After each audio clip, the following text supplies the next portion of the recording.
আজকে আমি কামিকা একাদশীর ব্রতকথা ও মাহাত্ম্য কথা পাঠ করছি। শ্রাবণ কৃষ্ণপক্ষিয়া কামিকা একাদশীর কথা বৈবর্ত পুরাণে যুধিষ্ঠির শ্রীকৃষ্ণ সংবাদে বলা হয়েছে।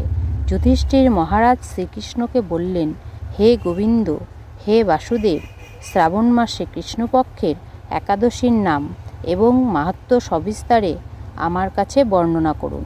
তা শুনতে আমি অত্যন্ত কৌতূহলী।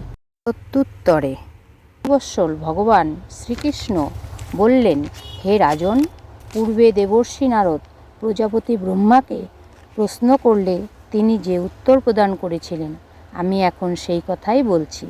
আপনি মনোযোগ সহকারে তা শ্রবণ করুন। এক সময় ব্রহ্মার কাছে ভক্তশ্রেষ্ঠ নারদ জিজ্ঞাসা করলেন, হে ভগবান, শ্রাবণ মাসে কৃষ্ণপক্ষিয়া একাদশীর নাম কি? এর আরাধ্য দেবতাকে?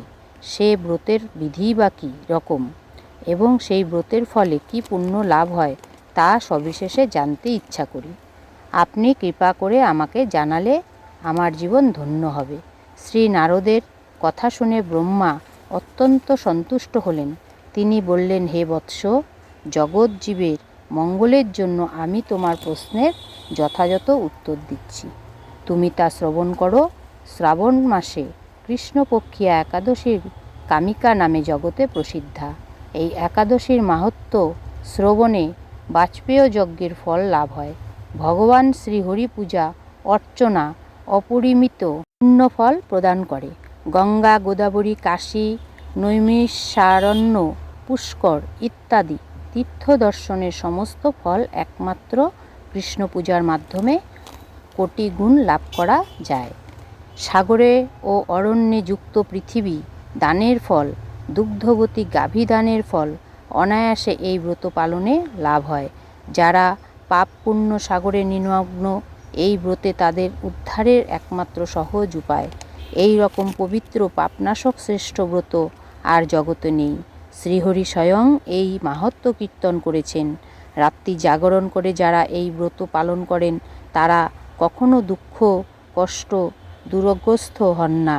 এই ব্রত পালন করি কখনো নিম্নজনী প্রাপ্ত হন না। কেশবপ্রিয়া তুলসীপত্রে যিনি শ্রীহরি পূজা করেন, পদ্মপাতায় জলের মতো তিনি পাপে নিলিপ্ত থাকেন।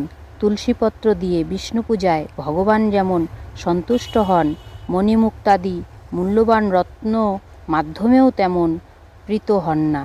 তিনি কেশবকে তুলসী মঞ্জুরি দিয়ে পূজা করেন আর জন্মার্জিত সমস্ত পাপ ক্ষয় হয়ে যায়।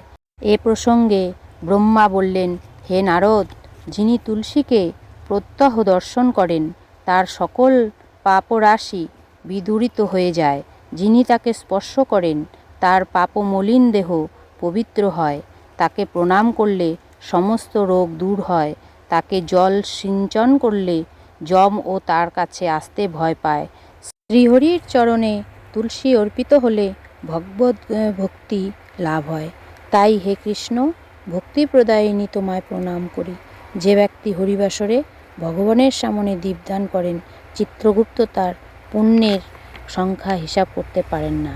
তার পিতৃপুরুষেরাও পরম তৃপ্ত লাভ করেন। শ্রীকৃষ্ণ বললেন, হে রাজন, আমি আপনার কাছে সর্বপাপ হারিণী কামিকা একাদশীর মাহাত্ম্য বর্ণনা করলাম। অতএব মহাপুণ্য ফলদায়িনী সকল পাপ দূরকারিণী এই একাদশীর ব্রত যিনি পালন করবেন ও এই একাদশীর ব্রত মাহাত্ম্য শ্রদ্ধা সহকারে পাঠ এবং শ্রবণ করবেন, তিনি সর্ব পাপ থেকে মুক্ত হয়ে বিষ্ণুলোকে গমন করবেন। হরে কৃষ্ণ, রাধে রাধে।